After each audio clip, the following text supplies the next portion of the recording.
Hi guys, welcome to fun and fashion. நாம் இப்போ என்ன கற்றுக்க போகிறோன்னா, இந்த டெய்லரிங் மிஷினோட பேசிக் த்ரெட்டை எப்படி போடணும், பாபின் எப்படி போடணும் அப்படிங்கிறத பற்றி நம்ம கற்றுக்க போகிறோம். இப்போ நான் உங்களுக்கு வந்து எப்படி ஸ்டெப் பை ஸ்டெப்பாக நம்ம த்ரெட் போட்டு நீடில் எல்லாம் போடணும்னு உங்களுக்கு நான் சொல்லித்தர போகிறேன். ஓகேங்களா?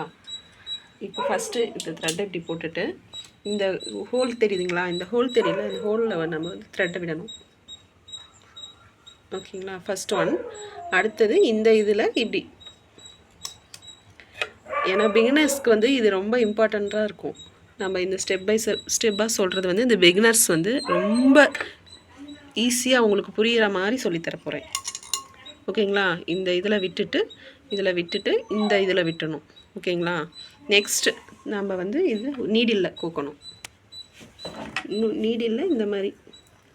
நீடில் இந்த மாதிரி நம்ம கோத்துட்டோம். ஓகேங்களா?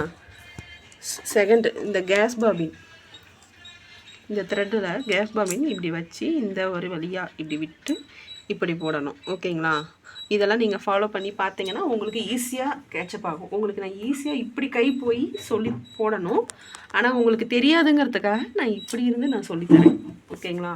இப்படி பாருங்கள், எப்படி போடணுங்கிறத பாருங்கள். அவ்வளோதான். ஒரு லாக் ஆகிற சவுண்டு கேட்டுச்சுங்களா? இந்த மாதிரி தான். இந்த லாக் ஆகிற சவுண்டு கேட்டுச்சுன்னா உங்களுக்கு இதில் கரெக்டாக லாக் ஆயிடுச்சுன்னு அர்த்தம். ஓகேங்களா? இதை போட்டுட்டு